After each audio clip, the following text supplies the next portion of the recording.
Hey there, guys. This is Stephanie Lowe, CEO and founder of the J29 Experience.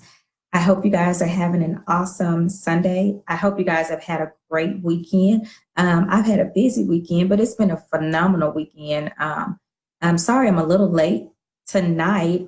Usually I go live at 9:30 p.m., but today I'm a little late. Hey there, guys. Thanks for tuning in. So I wanted to just stop by. One of the things that I have been talking about here lately on a lot of my posts is finding your tribe. And I know a lot of times, we all are on, different social media handles, and we're just accepting followers and different things like that, and it's okay. That's a great thing. But I want to particularly talk about finding your specific tribe. We all have a tribe that is for us. What is a tribe? A tribe is, those people who support us. A tribe is a group of people who can hold us accountable. A tribe is a group of people who can be genuinely honest and transparent with us and not hold anything back and do it in a loving way. Not everyone is going to be part of your tribe.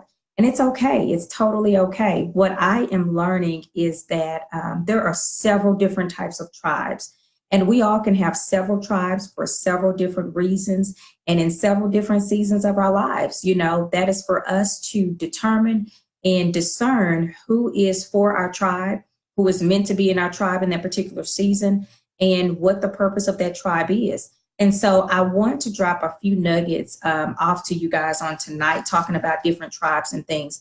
One of my posts here lately, if you have been following my page, is talking about 3 specific tribes. We can have something that's called a tribe that is there. They're center stage. They're out in the front. That particular group of people are always there, always supporting us, and they let their presence be known. But then we can also have a tribe that's called the silent tribe. And to me, a silent tribe is a group of people who they may not always be in the forefront of your life, but when you need them, they are right there. They are right there. They've got your back. They're listening in to you. Hi, Pam. They're listening in to you. They are praying with you. They are interceding for you. And then there is also a tribe that I like to call your frontliner tribe. These are the ones who, all you got to do is say the word. All you got to do is call them. They are right there. They are front stage and center. And in addition to them, being front stage and center, they are always right there with you. They've got your best interest at heart. They are transparent with you. They are not biased. They are telling you the absolute truth. And they are always there at the right place at the right time when you need them. And so I am learning as I am evolving that we have to find the tribe that is for us. And in the process of finding that tribe that's for us, listen, we're going to hit a lot of bumps in the roads. We're going to find a lot of people who are not particularly for us. And I'm learning it is quite okay. Because the great thing is that when you find out that someone's not part of your tribe and they're really not meant for you and the vibe is off and you guys are not connecting, that's actually a good thing. Because who wants to be connected or have people that is in their inner circle who's not for them or who may not hold them accountable? And if you're like me, I don't want, people surrounded by me who are going to always tell me yes. I want people surrounded around me who are going to tell me, no, that's not a good idea. No, you shouldn't do that.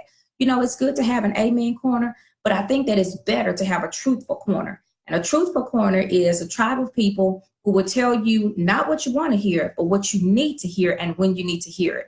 So I want to drop just a few nuggets to you guys. Number one, in finding your tribe, you've got to know who you are. You have got to know who you are. If you don't know who you are, you can't expect for anybody else to know who you are and what you need. So in order to find out who you are, you've got to do some self-examinations. You've got to identify what's the purpose of you wanting a tribe? What purpose will that tribe serve in your life? And are there some inner things that you still got to work on? If you are full of unforgiveness and judgment and hatred, it's not going to do you any good trying to find a tribe because you're going to run everybody off, And so number one, know who you are. That's the first step, right?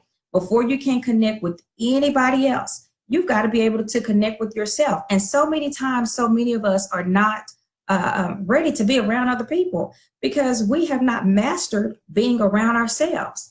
We don't even like ourselves. So if you don't like yourself, how are you going to expect me to like you? It's not possible. You've got to like yourself. You've got to love yourself in order for other people to love you and to accept you.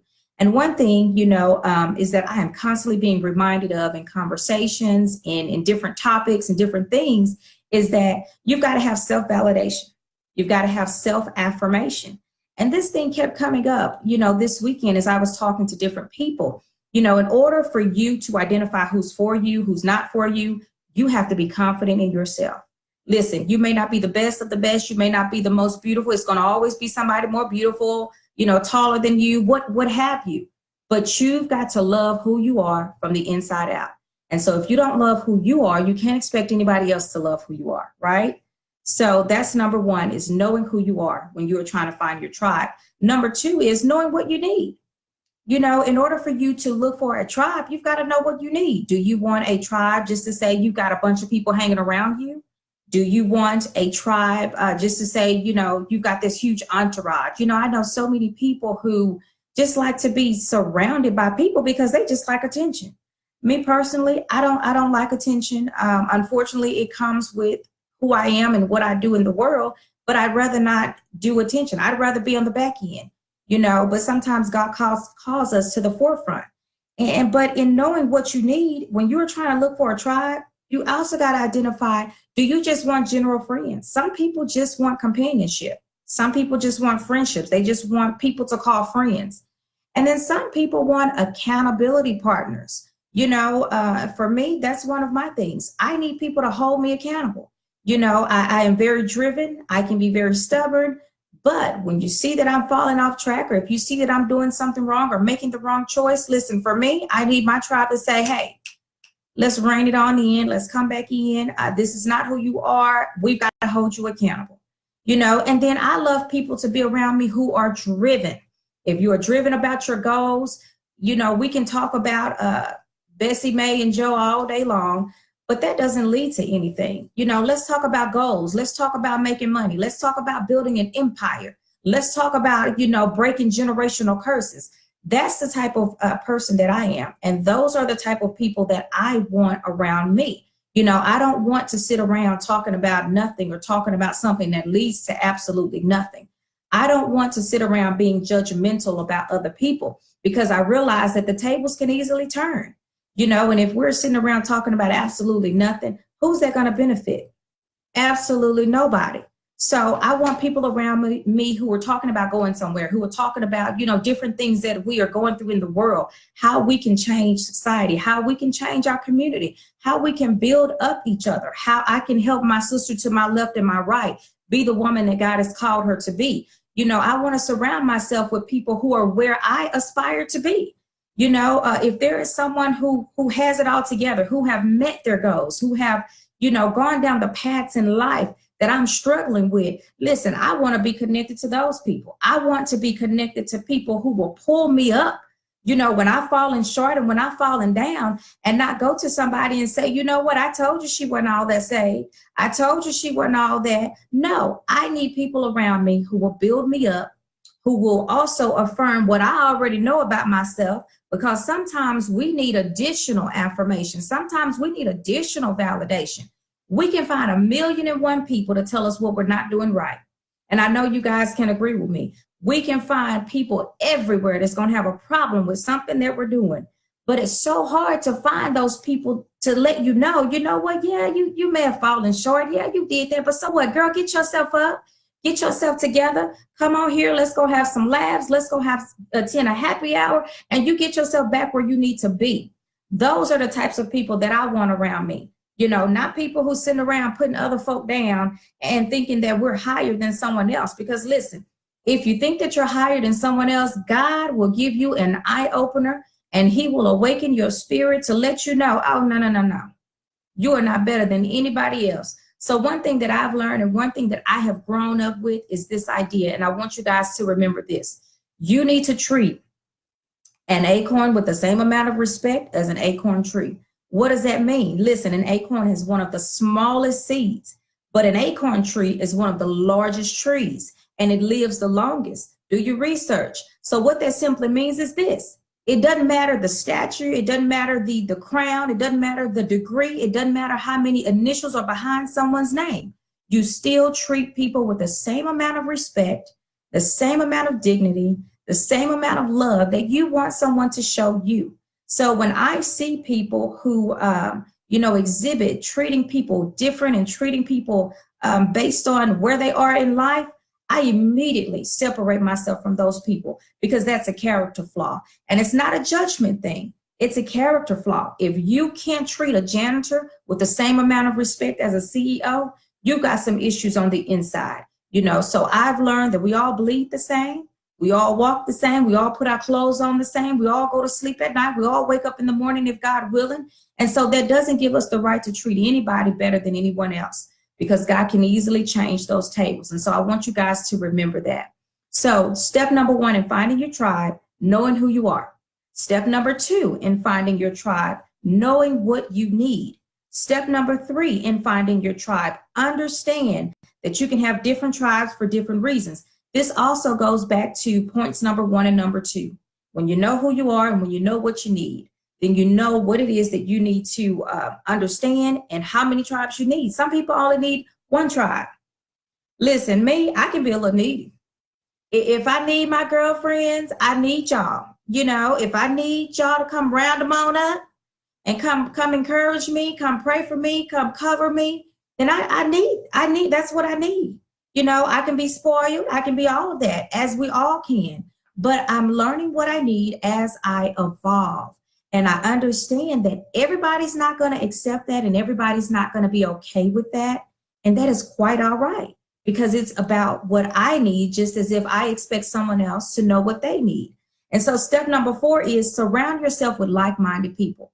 Where do you see yourself 2 years from now? Where do you see yourself 5 years from now, 10 years from now? We can't just live this life and just say, oh, well, I just really want to have all my bills paid. I just really want to wake up tomorrow. And I get that. That's wonderful. But you should have goals and you should have ambitions and you should have dreams and visions that you want to accomplish. Some of them, for me, I've been working on this whole debt-free thing. And God has just been moving and shaking some things. And then I fall back based on my own choices. But then God still moves and shakes some things and opens up doors. But I still aspire to maintain that debt-free mentality because I don't like owing people. Another thing is creating an empire for my children. One of the things as a parent, I don't want my children to have to wake up and when they're older and have to work and struggle. I don't want that for them.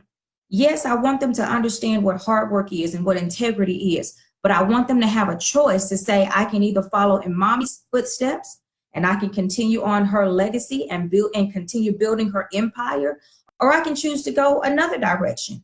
But I want them to have that choice. As a parent, I don't want them to be forced to work for anybody else. And so that's one of a big goal for me. When you set those goals and when you set your long-term and short-term goals, it actually encourages you to change today to make things better tomorrow. So I encourage you guys in 2019, set your goals. Set out what you need to do, what you desire to do, who you aspire to be. And I guarantee you that when you look back in December, there should be some improvement. So that's step number 3. Step number 4, surround yourself with like-minded people. And part of step number 4 is also this: be less judgmental. So many times when we meet people, a lot of people like to say, the cliche, first impressions are lasting impressions. I get that. But sometimes first impressions could be a set of nerves and anxiety. Someone could be having a bad day, anything. There are so many factors that can play a part of that. So try to be less judgmental. Step number 5 is be discerning. Be discerning. That means be wise. Sometimes you just got to sit back and observe the character of people, how they do things in certain situations, how they handle certain situations, when they're upset, how they act. When there's an emergency, how do they handle it? You have to be discerning of the people that are in your life, because there are some qualities that you may possess that they could learn from. And there are some qualities that they can possess that you can learn from and that you want and desire in your tribe. So always be discerning, and always ask God to give you wisdom. The 6th step is come out of your comfort zone. This is such a huge one for me. Because those of you who have known me for so long, I've been so shy. I'm cool in my own comfort zone. I'm cool, calm, and collect. Listen, I'm good with just those people who I want in my corner. But when God desires for you to come out of that shell, and when God desires for you to come out of that shyness, God will push you in situations, and he will cause your purpose and your destiny to grow to the point that you don't have a choice but to come out of your shell. And so as I am evolving out of my own shell, I'm actually enjoying it. I'm loving it. I love meeting new people. I love learning new things about new people, and I love allowing them to learn new things about me. It was hard at first. It was hard. And some moments I'm still like, let me pull back. Let me go back into my shell because I was comfortable there. But listen, uncomfortable situations will increase your integrity. They will cause you to be more discerning. They will cause you to grow. It will cause you to learn more things about yourself than you ever knew. It will cause you to discover new things. But most importantly, when you come out of your comfort zone, you really get to experience the world for how awesome it is. You know, when you focus on the positive things, the great things, and when you meet great people, and they help push you to your destiny. You know, so I want to end with this. To somebody out there, there's a purpose and there's a destiny for you. And you've been trying to juggle this thing, and you've been uncomfortable with your current tribe, and you've been uncomfortable with the atmospheres that you've created in your own life based on your own choices. You've got to make a decision. In 2019, don't allow yourself to be stuck in the same old routine, the same old repetitive cycle. Ain't nobody in the group going nowhere. I said ain't. Yes, I did. I'm sorry for all of you scholars. Ain't nobody going nowhere. Ain't nobody doing nothing. You know, everybody's sitting around doing the same thing. As a matter of fact, it looked like some of y'all going in reverse. It's time to change that thing. Allow yourself to come out of your comfort zone. Be intentional about finding different events around your neighborhood, around your community, that do things that pique your interest. You know, go to Eventbrite, go on to, you know, social media handles, and just do different things. The only way you'll find out who you are, what you need, and what you like is by being intentional on getting out and exploring the world. Besides, God created this world. You know, it's a beautiful place to be, beautiful people to meet, beautiful things to do. So I encourage you guys, find your tribe, stay positive while you're doing it, be discerning, know who you are, know whose you are, which falls in line with knowing who you are, and come out of your comfort zone. On that note, J29 is going to be doing some awesome things this year. I am gearing up and trying to prepare to actually offer a free event that's going to be like a meet and greet. For those of you who know, who came out to my big launch event for my book, where I surprised everyone about the information for my business, I'm actually going to host a free event about my business. I just want you guys to come out. I want to meet you. I want to touch base with you. I want to talk about what J29 is doing. I will have some of my consultants there who will touch base on what it is that they will be offering along with me. So stay tuned for that. I'm gathering up all of the information and doing my research, doing my work, because I want it to be good. And I will come back and I will bring that information back to you guys. Also, I am also an ambassador for Lovers or Friends Texas. If you guys haven't looked it up, look it up. They're on Facebook, on Instagram, on Twitter at Lovers or Friends TX. Go check them out. The CEO is Pamela. She's an awesome, awesome, awesome person. We met this year, and I just love her spirit. I adore her spirit. So if you are intentional about making connections this year, J29 falls right along with, in line with For Lovers or Friends. We want you guys to make intentional connections, to get people, get out there, meet people, discover new things. That's the only way you're going to find your tribe, guys. So listen, this is Stephanie Lowe, CEO and founder of the J29 Experience. And then also, divorced and single ladies, go over to the J29 Resource Group. I'm trying to build my tribe there, and I'm building a community. So I want to connect with you guys who are on the path to healing. I want to heal with you because, hey, this is new to me too. But I've learned that along the way, I've got to keep in mind Jeremiah 29:11. God has a plan and a purpose for my life and for your life as well. So you guys stay tuned to all that God is doing here in J29 and everywhere else. And you guys have an awesome night. Love you guys. Bye.